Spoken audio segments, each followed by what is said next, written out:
Moçada, se tem um tema que é polêmico nesse mundo, é sobre a questão da existência de bilionários. Tem gente que acha que eles nem deveriam existir, tem gente que acha que eles são um mal para a sociedade. O que eu acho que tem muita desinformação sobre esse tema, muito mito, muita coisa mal aprendida, muita crença errada, muita crença limitante, e é isso que eu vou tentar esclarecer nesse vídeo. As pessoas adoram dinheiro, mas odeiam quem é rico. As pessoas dizem que querem acabar com a pobreza, mas ao mesmo tempo odeiam o gerador de riqueza.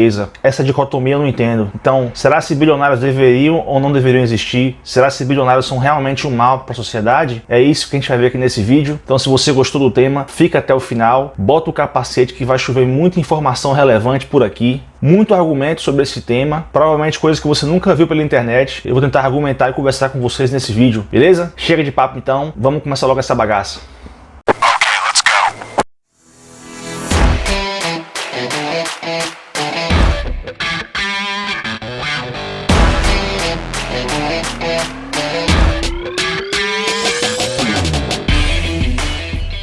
Fala aí, seus capitalistas selvagens, seus ratos de bolsa, seus lucradores malignos, tudo beleza com vocês? Meu nome é Jorge Gonzaga, eu falo aqui diretamente de Graz, na Áustria. Muito bem-vindos ao meu canal.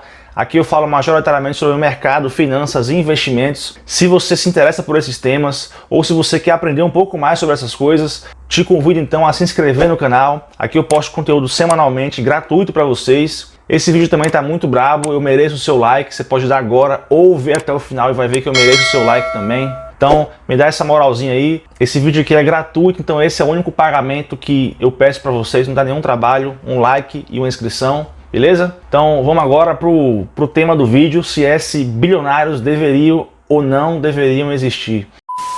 A gente faz uma pequena pesquisa no Google e a gente acha manchetes como essas aqui. Eu vou ler. Bilionários não deveriam existir. A ascensão de bilionários no Brasil é sintoma de um sistema imoral que concorda que a riqueza e luxo de poucos siga se perpetuando às custas da fome e desemprego de milhões. E se nos livrássemos de todos os bilionários? É ético que existam quando tantos passam fome? Sua presença implica deformações econômicas, políticas e sociais. Sua adulação pela mídia é aberração moral. Ao nos livrarmos deles, daremos um enorme passo civilizatório. Por que não devem existir bilionários? Sobre aqueles que não deveriam existir, sim, até mesmo em um momento como esse, no qual a humanidade se prova completamente frágil e indefesa, sendo vítima de um vírus que se mostrou poderosíssimo, aqueles indivíduos que possuem mais dinheiro do que cidades inteiras acharam maneiras de lucrar. Bilionários não deveriam existir, ninguém gera $1 bilhão com esforço individual e trabalho duro. Os bilionários tomam suas fortunas com a exploração de mão de obra alheia e um sistema feito para beneficiá-los. Da série Bilionários não deveriam existir. Bilionários da América Latina e do Caribe aumentaram fortuna em $48,2 bilhões durante a pandemia, enquanto a maioria da população perdeu emprego e renda. Eu poderia ficar fazendo isso aqui o dia inteiro, porque tem muito conteúdo no Google, no YouTube, na internet em geral, redes sociais, deteriorando a existência de bilionários, como se eles fossem um mal para a sociedade. Mas será se eles são mesmo? Ou será se essas pessoas que estão falando isso não se beneficiam da existência dessas pessoas? Vamos esclarecer tudo aqui nesse vídeo então. Então, já para trazer um pouco de luz a essa discussão sobre se bilionários deveriam ou não existir, já vou pegar essa última postagem que eu li aqui da Oxfam e tentar argumentar um pouco sobre ela. A primeira postagem fala que durante a pandemia a maioria da população perdeu emprego. Eu tenho dúvida se essa informação é verdadeira, porque se a maioria perdeu emprego, significa então que temos mais da metade da população sem emprego. Isso é verdade? Outro fato é que a Oxfam, ela dá um dado aqui sobre o aumento da fortuna dos ricos, que eu também tenho minhas dúvidas se isso é verdade, porque eu já falei em outros vídeos aqui da Oxfam, dizendo que o método que eles usam para medir riqueza é errado, porque eles medem riqueza apenas em patrimônio líquido, desconsideram, por exemplo, o fluxo de caixa futuro. Mas eu vou entrar mais em detalhes sobre como eles fazem a conta mais para frente do vídeo. E o pior de tudo aqui, ao querer argumentar sobre esse tema, que é colocar o aumento da riqueza de algumas pessoas e outras pessoas ficando mais pobres, como se uma coisa fosse causa da outra, tentando criar uma relação de causa e consequências entre os dois fatos, quando não é, fazendo parecer que o bilionário é bilionário porque o pobre é pobre, quando na verdade é o contrário, o pobre é menos pobre porque o bilionário existe. Eu já fiz outros vídeos aqui, mais ou menos sobre o entorno desse tema, que é sobre desigualdade e sobre se capitalismo gera pobreza. Vai estar passando aqui no card agora. Se você não tem como ver no card, vai estar no link da descrição. Inclusive, você vai entender muito melhor esse vídeo daqui se você ver os outros dois, e você vai entender muito melhor os outros dois vídeos se você ver esse vídeo aqui. Então, acabam sendo temas complementares, porque tem a ver com geração de valor, economia não é um jogo de soma zero, etc. Inclusive, qual é a grande estratégia aqui? É querer mostrar para vocês que economia é um jogo de soma zero, como se para alguém ficar rico, outra pessoa tem que ficar pobre, como se houvesse um bolo de tamanho limitado que não cresce nunca, e que se uma pessoa tem uma fatia maior do bolo, necessariamente é porque outra pessoa tem uma fatia menor. Mas isso é errado. A economia não é um jogo de soma zero. E eu posso explicar novamente por quê. Vamos supor que eu sou uma pessoa que eu planto feijão, ou que eu construo cadeiras, ou que eu costuro roupa. Quando eu costuro uma roupa, quando eu faço uma cadeira, eu estou usando minha habilidade, minha madeira, meu martelo, minhas ferramentas, eu estou usando meu capital privado para construir uma riqueza. E agora existe uma cadeira no mundo que não existia antes. Uma riqueza acabou de ser criada do nada. E tanto não é jogo de soma zero que, ao ser criada essa riqueza, essa cadeira nova, não teve uma pessoa que estava na cadeira e caiu de bunda no chão porque minha cadeira que foi criada aqui fez outra cadeira sumir do mundo. As cadeiras que já existiam no mundo continuam existindo, só que agora tem uma cadeira a mais. Isso vale se eu plantar um pé de feijão, tem mais feijão no mundo, mais comida no mundo. Aquele feijão pode alimentar uma pessoa a mais, ou seja, uma riqueza foi gerada do nada. Quando eu planto feijão, não some feijão de outro lugar, não tem um poder mágico do Harry Potter, uma magia negra que faz uma camisa de alguém sumir se eu costurar uma outra camisa aqui em casa. Isso é uma riqueza que é criada do nada. Tanto é que a quantidade de riqueza disponível no mundo hoje é muito maior do que antigamente. Ou seja, esse bolo que cada um está tirando uma fatia, ele fica cada vez maior. Então as pessoas podem tirar uma fatia maior sem necessariamente outra pessoa estar tirando uma fatia menor. Quer ver um exemplo? A qualidade de vida hoje de uma pessoa de classe média é muito melhor do que a qualidade de vida de um rei da Idade Média. Eu não tenho dúvida sobre isso. Não porque o rei da Idade Média era mais rico ou menos rico em dinheiro, porque dinheiro não é uma forma certa de medir riqueza. A forma de medir riqueza é a facilidade com que a gente tem acesso a bens e serviços, que no fundo são as riquezas. Então, uma pessoa de classe média hoje tem acesso à energia elétrica. Um rei da Idade Média não tinha acesso à energia elétrica. Energia elétrica possibilita que a gente tenha comida sempre fresca em casa, com a geladeira, que a gente tenha entretenimento com a televisão, que a gente tenha entretenimento com o YouTube, com a iluminação que eu estou fazendo esse vídeo aqui agora, com o áudio do microfone, permite que a gente consiga beber água gelada, permite que a gente esteja aquecido quando está frio, permite que a gente não passe calor no verão, com ar-condicionado. Um rei da Idade Média, ele não tinha roupas cheirosinhas, porque não tinha sabão em pó, amaciante para deixar a roupa dele confortável. Provavelmente a qualidade do algodão também para ele não era tão boa quanto a qualidade do algodão de hoje. Ele podia ter todo o dinheiro do mundo, mas ele não conseguiria assistir a quantidade de filmes, ouvir música que a gente ouve hoje, porque hoje a produção de música e filme é muito maior, e quem tem menos dinheiro consegue ter muito mais acesso à cultura do que tinha antigamente. Livros do Kindle, filmes da Netflix. Hoje, eu não moro no Brasil e eu tenho a chance de falar com minha família quando eu quiser, por vídeo, por áudio, em qualidade, como se eu estivesse do lado deles. Então a quantidade de riqueza disponível no mundo hoje é muito maior. Agora pare e pense um pouco no processo de enriquecimento. Por que um rico é rico? Por que um bilionário é um bilionário? Só tem duas formas de você ganhar dinheiro. Ou você produz um bem ou serviço que gera valor para alguém, ou então você faz parte do governo. Vou pegar o exemplo do bilionário Jeff Bezos, da Amazon. Eu assino a Amazon Prime, eu compro muitas coisas na Amazon. Por que eu compro coisa na Amazon? Porque para mim, comprar na Amazon é mais barato do que comprar na rua. E às vezes é até o mesmo preço. Só que eu não tenho trabalho de ir na rua escolher. Eu escolho pela internet e chega aqui em casa. Eu assino o Amazon Prime porque o Amazon Prime, por 8 euros, eu tenho acesso a filmes e séries de forma infinita que eu não consigo ver, de tanto que tem. A entrega chega mais rápido aqui em casa, eu tenho acesso a vários outros serviços da Amazon. E ele não colocou uma arma na minha cabeça e falou assim: me dê o seu dinheiro para você ter esse serviço, como o Estado faz ao me cobrar imposto. Ele não fez isso, ele simplesmente fez um serviço tão bom, mas tão bom, e que gera tanto valor para minha vida, que aumenta a minha riqueza, que eu faço questão de falar assim: tá aqui ó, toma meu dinheiro. Eu tô dando dinheiro para ele voluntariamente, é uma troca voluntária, porque eu julguei que o que ele está produzindo para mim me gera muito valor. E esse é outro misconceito na cabeça das pessoas, esse é outro conceito errado que as pessoas têm. O cara fica bilionário porque ele gera valor. A geração de valor antecede o aumento do patrimônio. Para ele aumentar o patrimônio dele, ele precisa gerar valor, a não ser que ele faça parte do governo, que foi a segunda forma que eu falei de como você fica rico. Você tem uma empresa de geração de energia elétrica, ou você tem a empresa de transporte do município, ou você tem a empresa, sei lá, de saneamento da cidade, e o monopólio estatal garante que você será o único provedor daquele serviço. Não importa se o seu serviço é bom, ruim, se o seu táxi é bom ou ruim, se a sua empresa de transporte de geração de energia é boa ou ruim. O governo obriga as pessoas a pagarem impostos, vai pegar aquele dinheiro e vai pagar você. Então você fica bilionário não porque você necessariamente provém um bom serviço ou o melhor serviço. Você fica bilionário ou rico ou milionário porque o Estado garante uma fatia da riqueza de todo mundo para você. Ele garante que você vai ser um monopólio.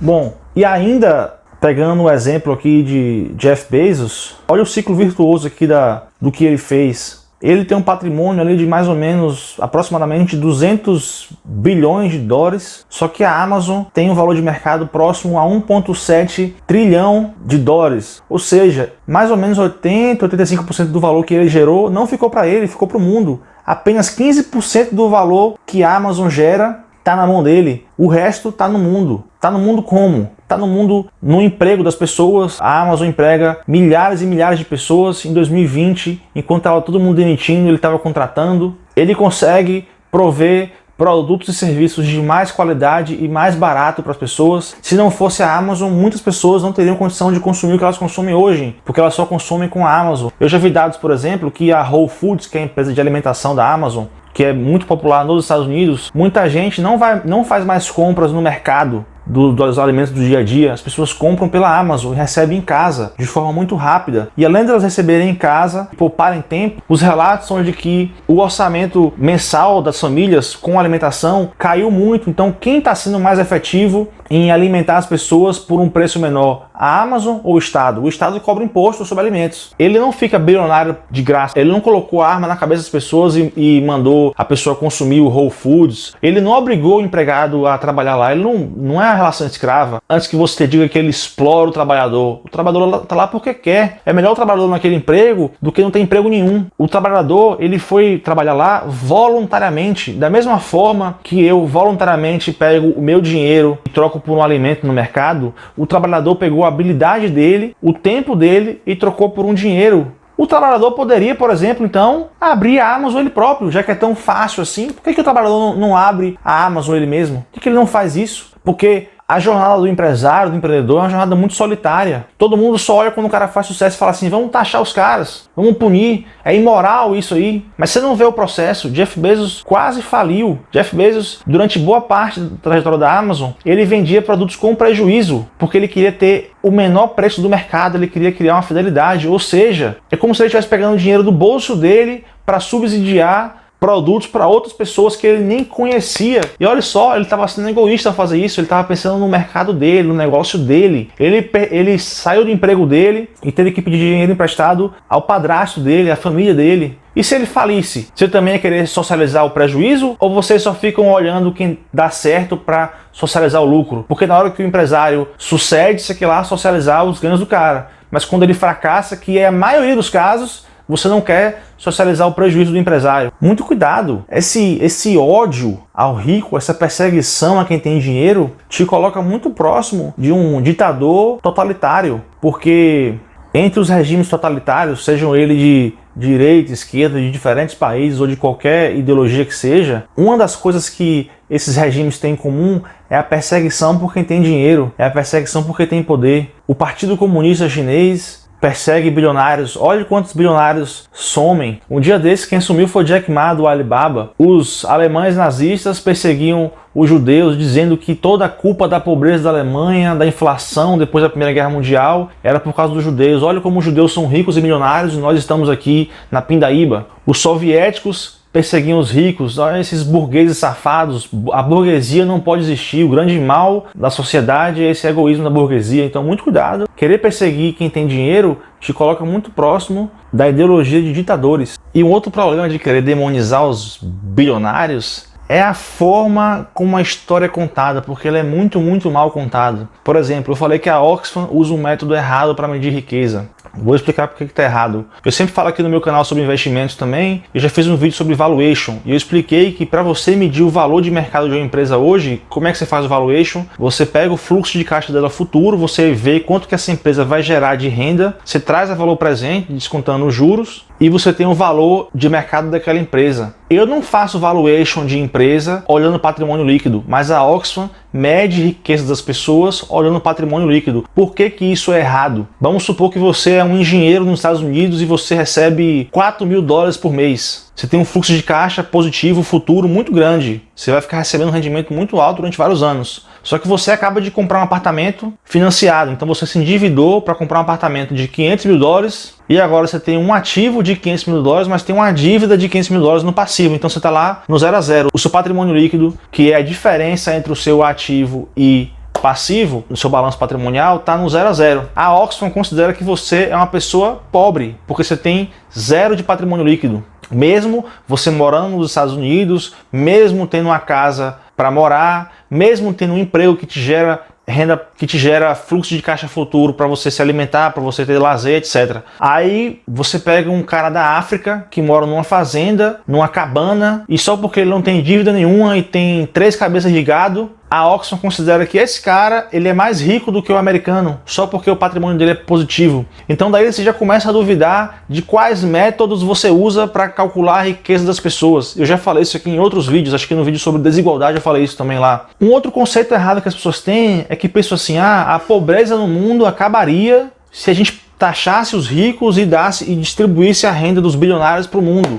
E aí todo mundo teria uma riqueza média de tantos $1.000 e aí estava todo mundo bem de vida. Qual é o problema disso? Isso está tão errado em vários conceitos que é até difícil listar todos aqui, mas vamos lá. Primeiro, a riqueza do bilionário não está guardada debaixo do colchão, não está no bolso dele. Você não pode chegar assim, ô Jeff Bezos, você tem $200 bilhões, né? Pega esses $200 bilhões aí e tira do bolso e dá pro povo. Na verdade, a menor parte do patrimônio dele está guardado em caixa no banco. Boa parte do patrimônio dele está investido, está em meios de produção, está nas fábricas, está empregado na Amazon, está em ações da Amazon. Então, ele não tem como pegar as ações da Amazon, e vocês que acompanham o canal, vocês sabem disso. Você não tem como vender essa quantidade de ações, esse volume de ações, sem baixar o preço do mercado. Você vai vender a primeira ação a $3.000, a segunda a 3.000, a terceira a 3.000 também, e aí a partir da quarta, quinta, o preço da ação começa a cair para 2.998, 2.995, 2.990 e assim vai. Quando tem uma pressão vendedora muito grande, ou seja, quando você tem uma oferta maior de qualquer coisa em qualquer mercado, a tendência é que o preço daquilo caia. Então ele tem aquela fortuna medida em valores de hoje. Mas se ele quiser vender tudo hoje, não tem essa liquidez no mercado para ele conseguir vender tudo por aquele preço. O preço vai despencar talvez pela metade ou mais da metade se ele quiser vender tudo.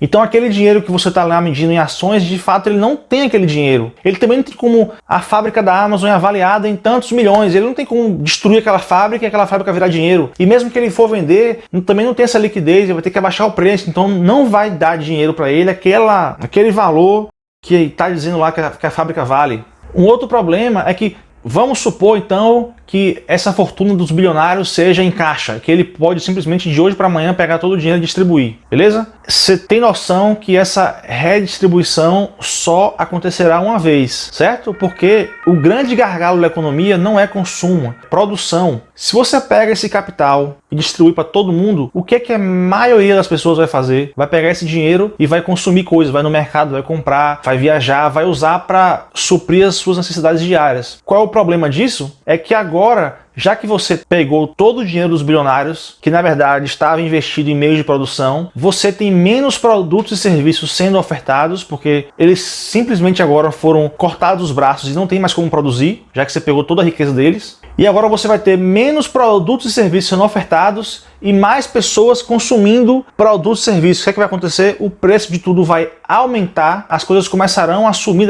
das prateleiras e as pessoas terão uma quantidade de dinheiro boa na mão, mas no mês seguinte já não tem mais como receber salário, porque o empresário não tem como faturar mais. O dinheiro que ele tinha para investir na fábrica, ele não tem mais como investir, porque foi tomado dele para distribuir para todo mundo. Então, o que é que torna a riqueza disponível para todo mundo não é simplesmente as pessoas terem dinheiro na mão, é a possibilidade que o milionário, o bilionário, o rico, o empresário produza aqueles bens. Pega US$ 1 milhão e der pro cara que mora numa caverna no interior da Oceania, o que ele vai fazer com aquele dinheiro? É capaz dele usar o dinheiro e fazer uma fogueira. Porque ele vai pegar aquele dinheiro, ele vai consumir o quê? Ele não tem como ir no mercado e comprar nada, ele não tem como ir numa loja, numa concessionária comprar um carro, comprar um apartamento, numa imobiliária. Aquele dinheiro para ele não serve de nada. Então se você tem dinheiro na mão, mas não tem produtos e serviços que você possa usar para trocar aquele dinheiro, não serve de nada. A gente não consome dinheiro, a gente não exaure o dinheiro. Eu já falei isso em outro vídeo da inflação também, explicando por que inflação é um fenômeno monetário. A riqueza do bilionário para distribuir para todo mundo, aquela boa parte daquele dinheiro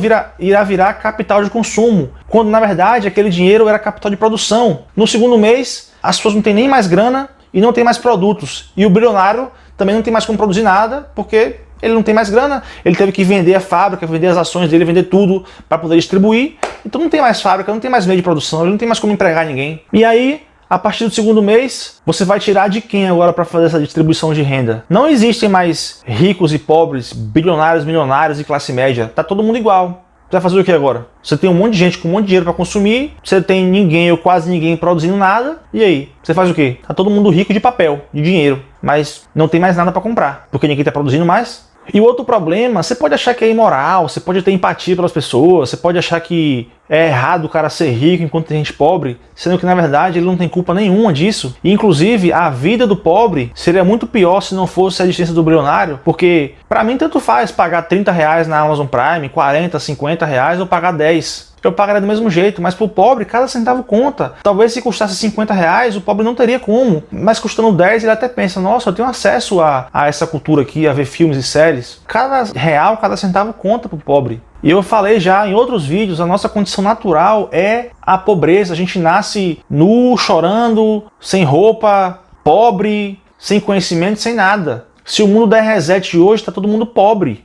A gente precisa trabalhar, produzir algo para ter riqueza. Se a gente não faz nada, a gente permanece pobre. Ser pobre, ser miserável é a nossa condição natural. Então o fato de que algumas pessoas são pobres, elas já seriam pobres se não fossem os bilionários. E os bilionários conseguiram a forma de enriquecer as suas vidas e a vida de outras pessoas, porque eles geram emprego, eles produzem bens e serviços, geram valor. Um outro argumento esdrúxulo e distorcido que quem fala contra os empresários argumenta é que a desigualdade entre ricos e pobres está cada vez maior, querendo dar a entender a você que os ricos estão ficando mais ricos e os pobres estão ficando mais pobres. E isso também está errado de várias maneiras. Vou explicar por quê, por partes. Se eu te falar que existem 150 mil homicídios no Brasil por dia, você vai pensar assim, nossa, mas a pessoa não cansa de morrer não? Morre 150 mil vezes por dia? É lógico que eu não estou falando da mesma pessoa. Então, se eu falo que o rico está ficando cada vez mais rico, eu também não estou falando da mesma pessoa. O rico de hoje é diferente do rico de um ano atrás. Basta olhar a lista dos mais ricos do mundo. Olha como muda. Existe uma mobilidade social aí. Tem pobre que fica rico, tem rico que fica pobre. Eu conheço gente que veio de família rica, que os pais e os avós eram ricos e depois ficaram pobres. Conheço gente que veio de família pobre e depois ficou rico. Então existe uma mobilidade. Fica parecendo que são os mesmos pobres ficando mais pobres e os mesmos ricos ficando mais ricos. Fica parecendo que tá um extorquindo o outro. Um outro problema é que a desigualdade entre os dois grupos está aumentando sim. Só que isso não quer dizer que o de cá fica mais rico, o de cá mais pobre. Quer dizer que os dois estão ficando mais ricos porque o capitalismo é isso, a geração de riqueza. Mas a velocidade com que o rico fica mais rico é muito maior do que o pobre fica mais pobre. Mas a vida de todo mundo está ficando cada vez melhor, mesmo com a população aumentando, o índice de pessoas em pobreza está menor, mesmo com a população aumentando, o índice de pessoas que morrem de fome está menor, então está todo mundo ficando mais rico. Os mais ricos com a velocidade maior, por motivos óbvios, têm mais escalabilidade, mais poder, mais potência, conseguem investir mais, mas os pobres também estão ficando mais ricos. E também para dizer que o rico está ficando mais rico, usam o parâmetro errado, o parâmetro do dinheiro. Como se dinheiro fosse um medidor de riqueza, sendo que dinheiro é apenas número. Eu sei que o dinheiro dá acesso à riqueza, mas o governo inflaciona a moeda, então o parâmetro dinheiro vai estar cada vez maior. Por exemplo, um venezuelano hoje, ele tem muito mais dinheiro do que há 10 anos atrás, se você for medir lá em valor absoluto de bolívares, só que ele está mais pobre, porque aquele dinheiro que ele tem hoje, apesar de ser em maior quantidade, vale menos. O governo está sempre emitindo mais moeda, o governo tem meta inflação todo ano, então o dinheiro passa a valer valer cada vez menos, então as pessoas passam a ter cada vez mais dinheiros, mais papéis, mas isso não quer dizer que o cara tá mais rico. Se aquele dinheiro pudesse ser trocado por menos coisas, ele tá na verdade mais pobre, então o dinheiro não é um bom parâmetro. Tanto é que eu já falei em outro vídeo também, 50% de todo dólar existente no mundo hoje foi produzido no último ano. Tem uma coisa também muito idiota que falam, eu vi aqui nas manchetes que eu li, que bilionários ficaram mais ricos na pandemia, todo mundo morrendo de fome, perdendo emprego, e bilionário ficando rico, que coisa imoral, bilionário lucrando. Cara, mais uma vez, o cara ficar mais rico torna a vida de alguém pior de alguma maneira. Teve um acontecimento histórico em 2020 e as pessoas ficaram em casa. Você ficar em casa e poder receber entrega de comida, de produtos em sua casa, torna a sua vida pior ou melhor? Você poder assistir filme em casa porque você não pode sair, não tem outra forma de lazer, torna a sua vida pior ou melhor? Poder jogar videogame em casa torna a sua vida pior ou melhor? Quem te provém o videogame, o filme, a entrega de comida em casa são os bilionários. O cara ficou rico porque simplesmente ele atendeu uma demanda que você tinha. Ou você preferia ir pra rua andando comprar? Na pior das hipóteses, você iria de carro para ficar mais protegido. Mas quem fabricou o carro que você foi comprar mercado para não se expor às pessoas na rua? Ou para ir no drive-thru? Quem que forneceu o drive-thru para você comprar comida? Quem que fabricou o carro? Quem fabricou a máscara que você vai usar na rua para ficar mais protegido? Agora, a sua renda diminuiu porque você foi obrigado a ficar em casa. Adivinha quem te obrigou a ficar em casa e não trabalhar? Eu te dou um prêmio agora aqui se você adivinhar. Foi o Estado. Então, o Estado é quem te empobreceu. O Estado obrigou você a ficar em casa, te impossibilitou de trabalhar, e o bilionário viu que falou assim, cara, se ele vai ficar em casa, é melhor ele ficar em casa e eu entregar para ele produtos em casa. É melhor ele ficar em casa e eu dar para ele mais opções de lazer, de entretenimento, do que ele ficar em casa sem nada disso. Então o bilionário ficou bilionário porque ele te proveu algo que você queria, você voluntariamente pagou por isso. Inclusive, ao fazer isso, ele puxa o preço dos produtos e serviços para baixo. Ele torna a vida de todo mundo um pouco melhor, todo mundo tem um pouco mais de acesso a bens e serviços. É tão simples, é tão óbvio de entender. O bilionário, ele não coloca a arma na cabeça de ninguém para falar que você tem que comprar algo, consumir algo. Ele faz algo tão bom, mas tão bom que você voluntariamente quer dar dinheiro para ele. E é por isso que ele fica bilionário. Então o fato de que o bilionário ficou mais rico na pandemia e lucrou mais, e você ficou mais pobre, você não ficou mais pobre porque ele ficou mais rico. Ele, inclusive, o fato dele ficar mais rico é porque ele te ajudou em alguma coisa, senão você não dava dinheiro para ele. E você ficou mais pobre porque o governo te obrigou a ficar em casa. Mas vamos aqui partir do princípio, então, que ser bilionário é imoral, ser rico é imoral, que a gente tem que distribuir renda. Deleta tudo que eu falei nesse vídeo, em outros vídeos meus do canal aqui, e vamos supor que ser bilionário é errado. Não pode ter bilionário. É errado, é imoral. Aí vamos fazer o quê? Vamos super taxar os bilionários. Vamos dizer que, para o mundo ser justo, não pode ser rico. Se você ficar rico, a gente vai comer boa parte do patrimônio para distribuir para as pessoas. Quais são as implicâncias disso? O empresário é tudo, mas não é burro. O cara que é bilionário, ele vai falar assim, eu sou bilionário, eu com muito suor, esforço, trabalhei aqui, botei meu dinheiro em risco, tive uma ideia criativa, eu tenho algum mérito por isso. Mérito, sorte, você pode chamar como você quiser, mas se fosse fácil, você era bilionário, não o cara. Sabe o que ele vai fazer? Ele vai embora, porque ele não é burro, ele quer proteger o patrimônio dele, assim como você também quer proteger o seu. Você gosta de pagar imposto? Se você acha que pagar imposto é bom, pague mais. Você pode pagar a sua fair share, a sua parte justa. Você pode gerar uma DARF e pagar mais imposto para o governo se você acha que você tem que pagar mais imposto. Para você estar no 1% mais rico do mundo, basta você receber 33 mil dólares por ano. Boa parte do Ocidente recebe isso. Então boa parte do Ocidente está no 1% mais rico do mundo. Começa a doar mais dinheiro, começa a pagar mais imposto para ver se você ajuda os outros 99%. Muito fácil falar que o rico é o próximo, não você. Mas voltando aqui, assim como você quer proteger o seu patrimônio, a sua propriedade privada, o fruto do seu trabalho, do seu suor, do seu esforço, o bilionário também quer. Então ele não vai querer que o dinheiro dele seja taxado. E hoje é muito fácil. O bilionário tem muitos mecanismos tributários, de advocacia, de estrutura de contabilidade para mudar a residência fiscal dele. Quiseram taxar grandes ricos na Argentina, o que é que eles fizeram? Foram para o Uruguai. O Uruguai foi lá e baixou o imposto para os grandes ricos. Quiseram taxar grandes ricos na França, o que é que eles fizeram? Foram para a Rússia, foram para a Bélgica, porque o cara não quer perder o dinheiro dele. Lá os políticos fazem a conta, não, se a gente taxar grandes fortunas, a gente vai receber tanto e não sei o que, e vamos lucrar e vamos conseguir pagar tais serviços para a população mais pobre. Só que essa conta, ela dá certo no primeiro ano. No segundo, o bilionário não tá mais lá. E você vai ter que lidar com assistencialismo para mais pobres. Sabe por quê? Porque o bilionário, quando ele vai embora, fiscalmente falando, ele leva embora o dinheiro dele. Então o dinheiro dele sai de lá. Ele leva embora a empresa dele. Então a empresa dele sai de lá. Com isso, empregos também vão embora do país. Quando a Argentina ou a França taxam super ricos, a Argentina agora gera menos emprego porque os super ricos que tinham empresas que geravam emprego foram embora. A Argentina agora tem menos capital humano. O know-how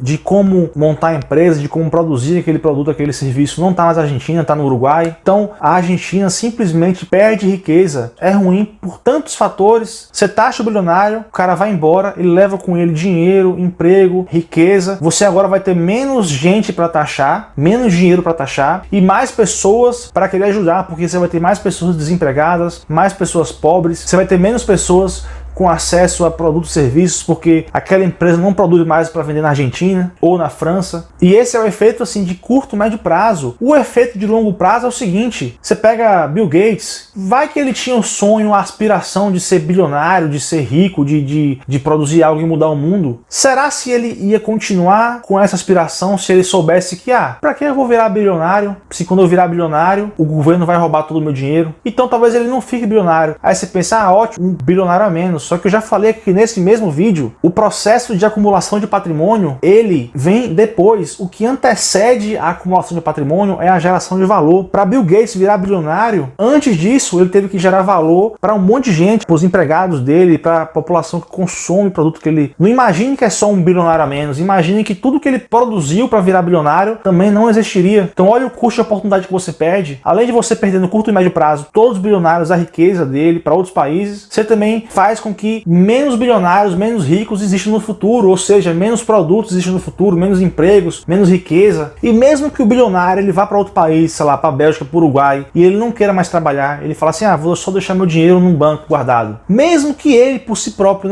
não aplique aquele dinheiro em meio de produção, você agora tem no sistema bancário mais dinheiro disponível. Quando você tem mais dinheiro disponível, o preço do dinheiro cai. E qual é o preço do dinheiro? O preço do dinheiro é os juros. Então, quanto mais dinheiro disponível para emprestar no banco você tem para a população pegar emprestado, menor é os juros. Então, quanto mais ricos no país, melhor, porque tem mais capital disponível naquele país parado no banco e o banco consegue emprestar com menos risco, porque o capital ficou mais barato. E quando o capital fica mais barato, os juros é menor, porque os juros é o preço do dinheiro no tempo. Então, mesmo que o empresário não queira fazer nada, mesmo que seja um bilionário ocioso, ele tem a capacidade indiretamente de financiar pobre industrioso. Um pobre que quer mudar de vida, abrindo uma empresa, gerando empregos, ele tem mais capacidade de fazer isso num país onde tem mais bilionários, porque o acesso que ele tem a pegar dinheiro emprestado no banco é maior, mesmo que o bilionário seja ocioso. Eu acho que eu já argumentei suficiente por aqui, enfim, é um tema grande, dá pra gente conversar sobre isso 2, 3, 4, 5 horas, mas o vídeo não pode ficar muito longo, e eu sei que ele já tá muito longo. Então é isso, galera, eu vou ficando por aqui, vou finalizar o vídeo agora. Eu espero que vocês